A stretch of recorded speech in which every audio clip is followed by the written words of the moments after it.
اس امت مسلمہ کا قرآن سے تجدید، تعلق کی تجدید کا عمل شروع ہوا ہے ہندوستان میں۔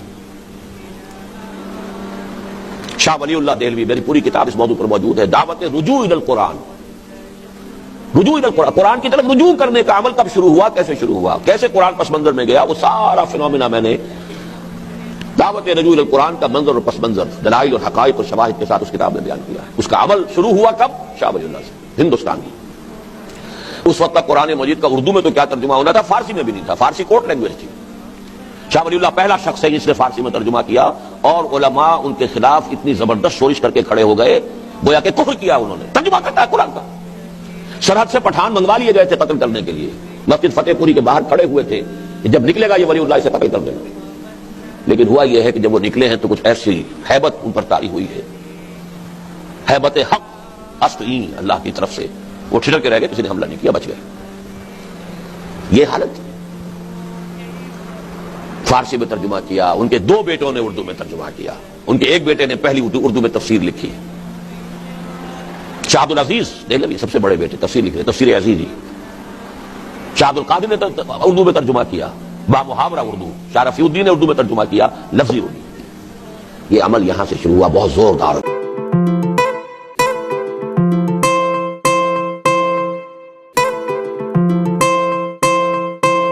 دیکھیے، صدیق ان کو کہا جاتا ہے جنہوں نے ایمان کی دعوت کو قبول کرنے میں کچھ دیر نہیں لگائی، اسپونٹینیس، اس لیے کہ ان کے اپنے اندر وہ بات پہلے سے موجود تھی۔ دیکھنا تقریر کی لذت کے جو اس نے کہا، میں نے یہ جانا کہ گویا یہی میرے دل میں تھا، لہذا کوئی دیر کا سوال ہی نہیں۔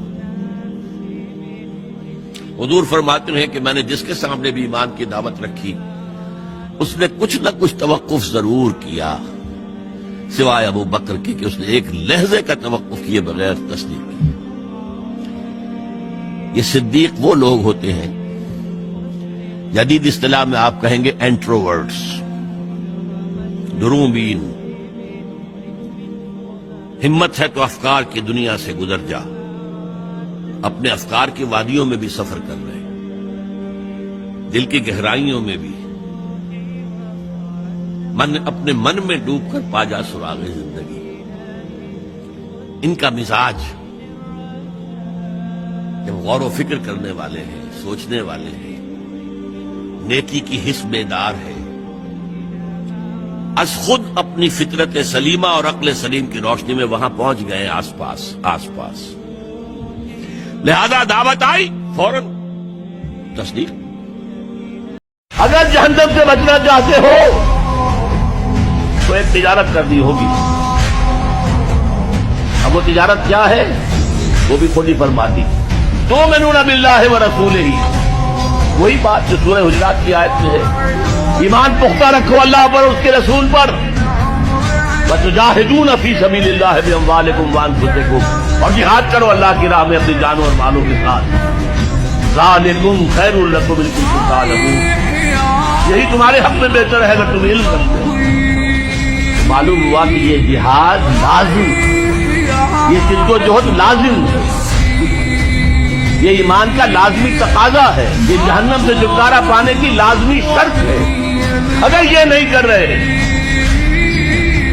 تو ایمان نہیں ہے تمہارے اندر، اور جہنم سے چھٹکارا پانے کی امید یہ بس تمہارا خیال ہے، کیونکہ امانیہم، یہ تمہارے من گھڑت خیالات ہیں۔ انگریز سرکار لارڈ ولنگٹن کے زمانے میں علامہ اقبال کو اپنا گورنر بنا کر جنوبی افریقہ بھیجنا چاہتے تھی۔ علامہ اقبال نے یہ کہہ کر اس پیشکش کو ٹھکرا دیا، بے شک میں گناہگار مسلمان ہوں اور اعمال کے اعتبار سے مجھ سے بہت سی کوتاہیاں سرزد ہوتی ہیں، تاہم میں اتنا بے غیرت نہیں ہوں کہ محض ایک سرکاری عہدے کی خاطر اپنی بیوی کو بے پردہ کر دوں۔ حضور نے فرمایا کہ قیامت کے دن سب سے پہلے 3 افراد کا معاملہ پیش ہوگا عدالت خداوندی میں۔ ایک وہ جو بڑا عالم سمجھا جاتا تھا، اس سے بڑا علم پھیلا۔ دوسرا وہ جو بہت صاحب ثروت تھا، اس نے بہت خیرات کے کاموں میں پیسہ لگایا۔ تیسرا وہ جو دنیا میں شہید سمجھا جاتا تھا کہ اللہ کی راہ میں جنگ کرتے ہوئے جان دے دی۔ اللہ ان تینوں سے جو اس کو نعمتیں دی تھی ان کا ذکر کر کے پوچھے گا کہ میں نے تمہیں یہ دیا، تمہیں یہ دیا، تمہیں یہ دیا، تم کیا کر کے لائے؟ وہ شہید کہے گا کہ اللہ میں نے تیری راہ میں جنگ کی اور اپنی جان دے دی تاکہ تو راضی ہو جائے. اللہ فرمائے گا کذبتا، تو نے جھوٹ بولا. انک قد قاتلت لئن یقال جریء، تو نے تو یہ جنگ اس لیے کی تھی کہ کہا جائے کہ بڑا جری ہے، بڑا بہادر ہے. یہ لوگوں سے بہادری کے تمغے لینا تمہارا مقصود تھا. وقد قیل، وہ کہا جا چکا ہے، اب یہاں تمہارے لیے کچھ نہیں. اور فرشتوں کو حکم ہوگا اور وہ اوندے منہ اس کو گھسیٹتے ہوئے جہنم میں جھونک دیں گے. دنیا میں شہید سمجھا جا رہا ہے، آخرت میں جہنمی ہے. یہی حال اس عالم کا ہوگا، یہی حال اس دولت مند کا ہوگا. تم نے یہ علم پھیلایا تھا کہ تمہارے علم کا چرچا ہو جائے، تمہاری شہرت ہو جائے، لوگ تمہاری دستبوسی کرنے لگیں، لوگ تم سے جھک کر ملیں. وہ دنیا میں ہو گیا، تمہارا مطلوب مل چکا، تمہارا مقصود حاصل ہو چکا، اب یہاں کچھ نہیں.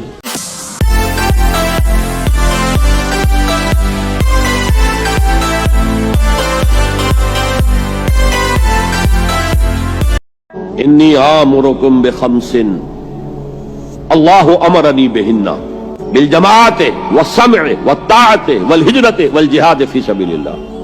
مسلمانوں میں تمہیں 5 باتوں کا حکم دے رہا ہوں اور یہ حکم اللہ نے مجھے دیا ہے. حالانکہ آپ کو بھی حکم دینے کا اختیار ہے، لیکن آپ نے تاکید کے لیے کہا. میں اپنی طرف سے نہیں کہہ رہا، میں پہنچا رہا ہوں. انی آمرکم بخمس اللہ امرنی بہن بالجماعت والسمع والطاعت والہجرت والجہاد فی سبیل اللہ. یہ 5 چیزیں ہیں لازم. جماعت کی شکل میں رہو. یہ بھی فرمایا علیکم بالجماع، یہ حضور کی حدیث ہے. علیکم بالجماع، لازم جماعت کی شکل میں رہو. اور حضرت عمر کا قول ہے، اور آپ کو معلوم ہے کہ صحابی کا قول بھی حدیث کہلاتا ہے. حضرت عمر فرماتے لا اسلام الا بالجماع ولا جماع الا بالامارہ ولا امارہ الا بالاطاعہ. کوئی اسلام بغیر جماعت کے نہیں، کوئی جماعت بغیر عمارت کے نہیں، اور کوئی عمارت بے فائدہ ہے اگر اس کی اطاعت نہ ہو. تو پہلا حکم بالجماع والسمع، اور سنو، والطاعہ، اور اطاعت. 3 چیزیں ہو گئی، بالجماعت والسمع والطاعت والہجرت والجہاد فی سبیل اللہ. قرآن و حدیث کی روشنی میں ارشاد فرمائیں کہ بیعت کرنا اور بیعت ہونا ضروری ہے یا کہ نہیں. میرے نزدیک ضروری ہے. البتہ بیعت عام طور پر جو آپ حضرات سمجھتے ہیں وہ بیعت ہے پیری مریدی کی، ارشاد و اصلاح، کسی شخص سے اپنا ربط قائم کرنا کہ یہ شخص اللہ والا ہے، نیک ہے، متقی ہے، اور یہ دین کو سمجھتا بھی ہے، تو میں اپنے آپ کو اس کے ساتھ اٹیچ کر لوں، یہ مجھے رہنمائی کرتا رہے گا، یہ کام ٹھیک ہے میں کر لوں، یہ کام غلط ہے مت کرو، وغیرہ وغیرہ. یا میری روحانی جو ہے ترقی کے اندر مجھے کچھ تجویز کرتا رہے گا، میں کیا ذکر کروں، کس طریقے سے کروں، وغیرہ. یہ بیعت ہے جو ہمارے ہاں اب معروف ہے. بیعت ارشاد اس کو ہم کہتے ہیں، یا بیعت تزکیہ نفس اسے کہتے ہیں.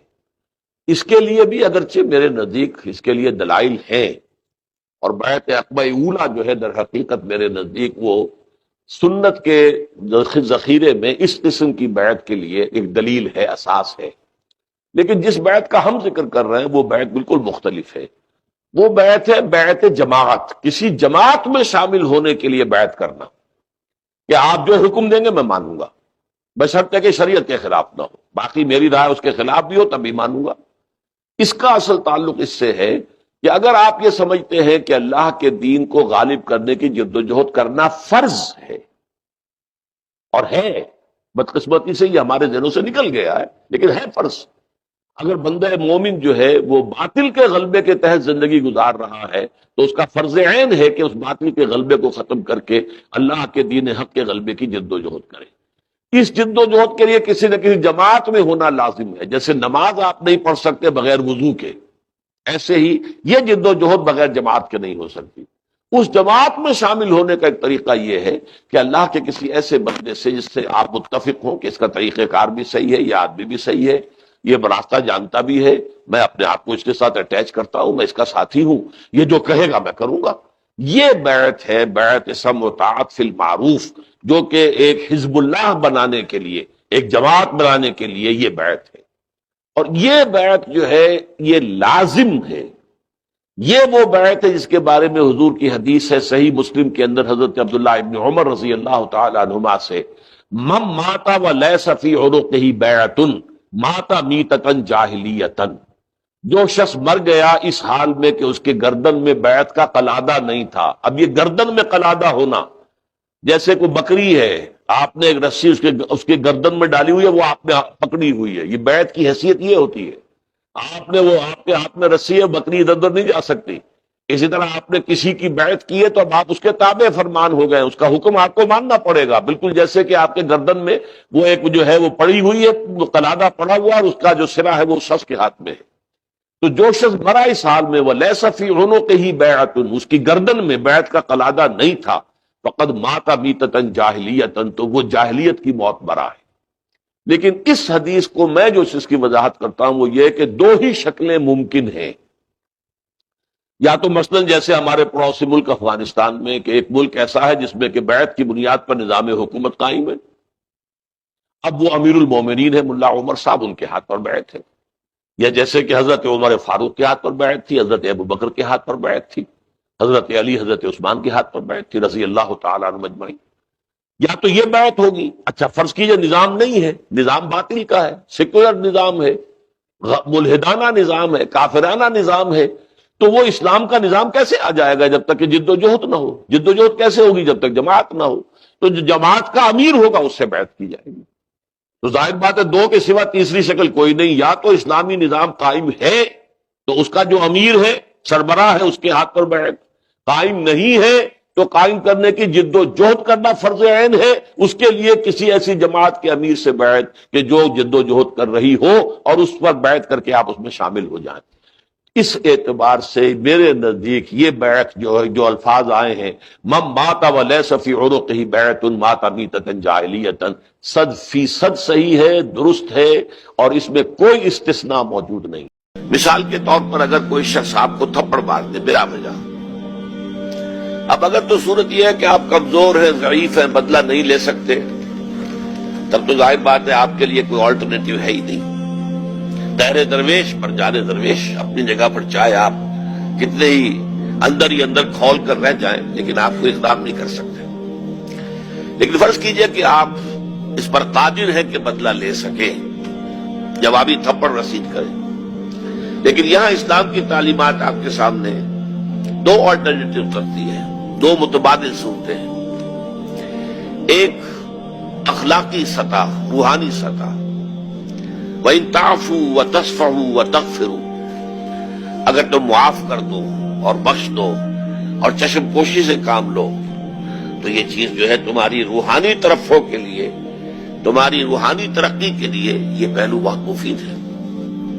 وَالْكَاظِمِينَ الْغَيْظَ وَالْعَافِينَ عَنِ النَّاسِ، تعریف اور مدح کے انداز میں فرمایا وہ لوگ کہ جو اپنے غصے کو پی جانے والے ہیں اور وہ لوگ کہ جو لوگوں کو معاف کر دیتے ہیں. تو یہ اسپرچول لیول ہے، انڈیویجول ایمینسیپیشن اور ترفع روحانی اگر حاصل کرنی ہے تو اس کے لیے ضروری ہے کہ عفو سے درگزر سے کام لیں. لیکن معاشرے کی بہتری، آپ کی دعائیں کیوں نہیں قبول ہوتی؟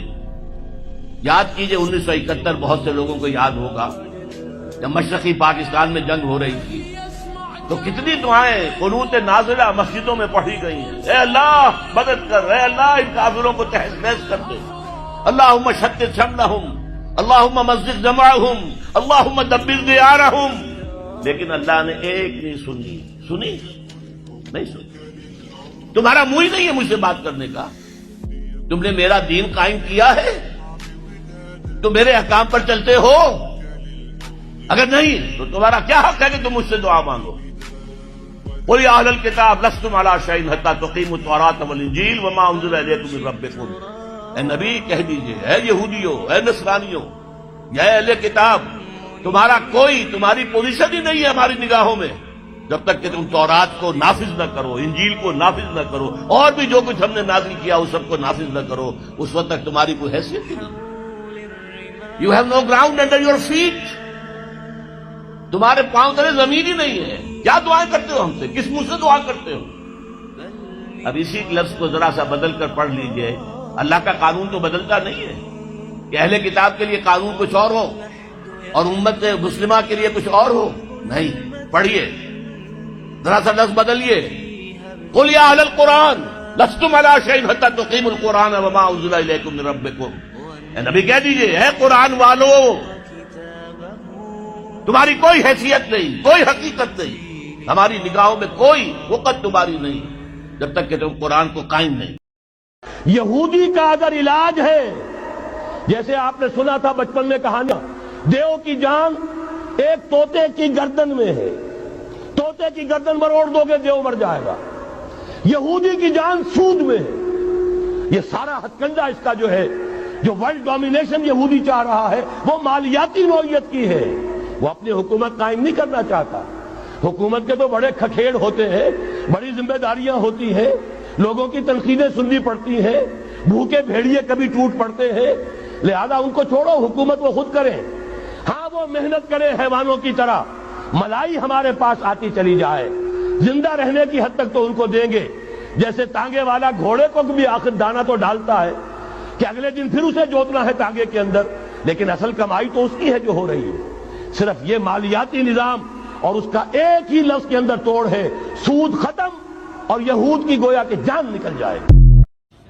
ایمان کو تازہ رکھنے کے لیے نماز قائم کرو۔ ہر نماز ایمان کی تجدید ہے۔ اقیم الصلاۃ لذکری، نماز قائم کرو میری یاد کے لیے۔ اپنا عہد اللہ کے ساتھ تازہ کرو، ایاک نعبد و ایاک نستعین، اے اللہ ہم تیری ہی بندگی کرتے ہیں اور کرتے رہیں گے، تجھ ہی سے مدد مانگتے ہیں اور مانگتے رہیں گے۔ اپنے اس عہد بندگی کو تازہ کرو، ایمان کو تازہ کرو۔ الحمدللہ رب العالمین الرحمن الرحیم، ایمان باللہ تازہ ہوا، مالک یوم الدین، ایمان بالآخرہ تازہ ہو گیا۔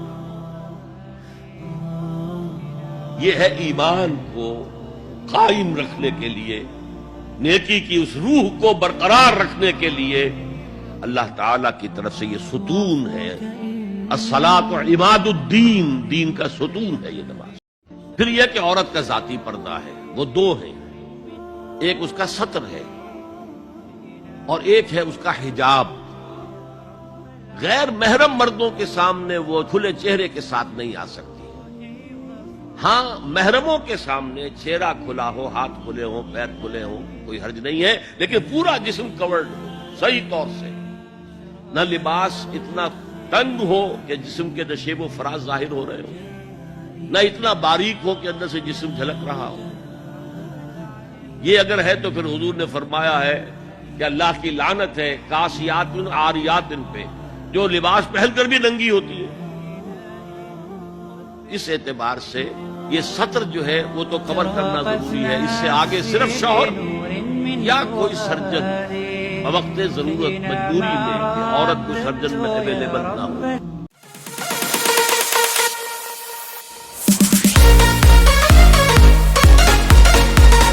من صلی یرائی فقط اشرکا، جس نے نماز پڑھی دکھاوے کے لیے وہ شرک کر چکا۔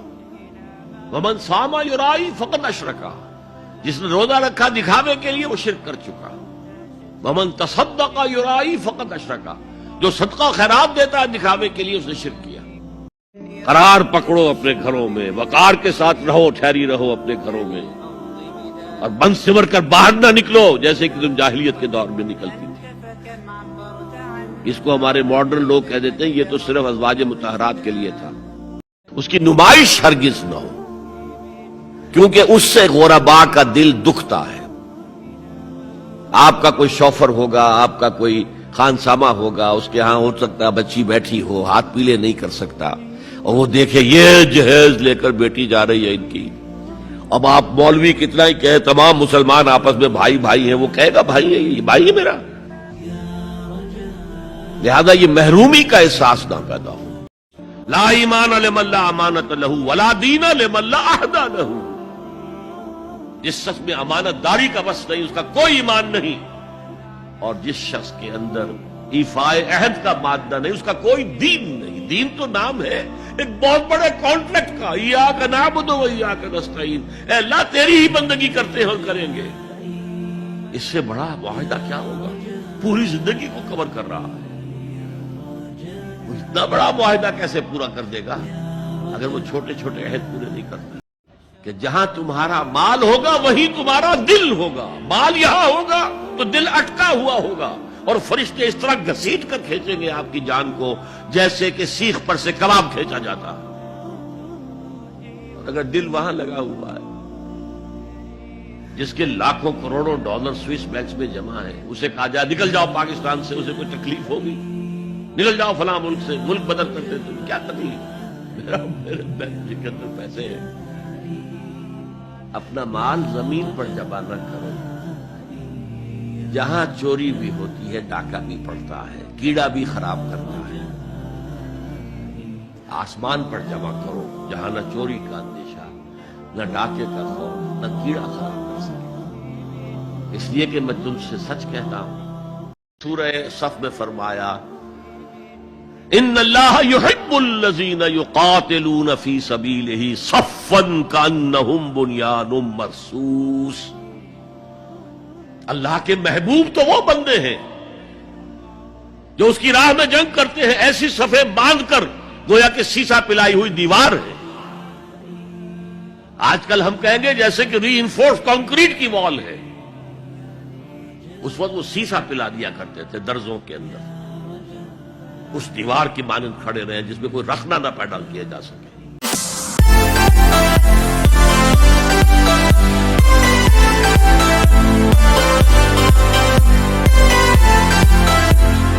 مت اپنا دستے سوال دراز کرو کسی کے سامنے. جو شخص ہاتھ پھیلاتا ہے مانگنے کے لیے وہ اپنی عزت نفس کو ہتھیلی پر رکھ کر آپ کے سامنے پیش کر رہا ہے, اور آپ ٹھوکر مار دیتے ہیں اس کی عزت نفس کو. مانگو اللہ سے, اللہ کسی کے دل میں ڈالے تمہاری ضرورت پوری کر سکتا ہے بغیر اس کے کہ تم کسی کے سامنے دستے سوال دراز کرو. انسان کو خود معلوم ہوتا ہے میں کتنے پانی میں ہوں, کہاں کھڑا ہوں. چاہے وہ لوگوں کی زبانیں بند کر دے گا دلیل سے, برہان سے, ایکسپلینیشن سے, ریشنلائزیشن سے. آپ دلیل کے ساتھ نہیں یوں نہیں ہے یوں ہے, میرا یوں کیا تھا تو اس لیے کیا تھا, یوں نہیں کیا تھا, میری نیت دیکھ تھی. آپ نے لوگوں کی زبانیں تو بند کر دی. ایک تو یہ کہ اللہ کو دھوکہ نہیں دے سکتے, اللہ کو معلوم ہے کہ تم حقیقت میں کیا ہو, اور تمہارا ضمیر بھی تمہیں بتا دیتا ہے تم جھوٹ بول رہے ہو. یہ جو اندر سے ملامت ہوتی ہے انسان کو, دیکھو تم غلط کر رہے ہو, تم ظلم کر رہے ہو, تمہیں نہیں کرنا چاہیے. لیکن انسان جو ہے وہ ڈٹائی کے ساتھ اپنے ضمیر کی آواز کو دبا کر غلط کام کرتا ہے.